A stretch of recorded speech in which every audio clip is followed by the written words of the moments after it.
થઈ ગઈ હતી અને જે વધારે પડતી તકલીફ હોવાના કારણે રાજકોટની દવા હાલતી હતી. આમ છતાં સનારિયા સાહેબનું નામ સાંભળી અને હું સ્પોર્ટ્સ ક્લિનિકમાં દવા લેવા માટે આવેલ અને ત્યાં મને સનારિયા સાહેબ તરફથી પૂરેપૂરો રિસ્પોન્સ આપેલ.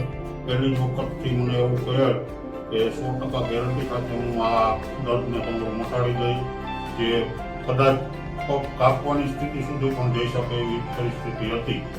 પરંતુ સનારિયા સાહેબની અથાગ મહેનત અને એમના સ્ટાફ તરફથી જે સપોર્ટ મળ્યો છે એનાથી અત્યારે મને તમામ તકલીફ દૂર થઈ ગઈ છે અને પગ કાપવાની જે વાત હતી એ તો દૂરની વાત છે, પણ અત્યારે હાલવા ચાલવામાં પણ 20 દિવસમાં મને કમ્પ્લીટ રિઝલ્ટ આપેલ છે. સનારિયા સાહેબને ખરેખર હું ખૂબ આભારી છું.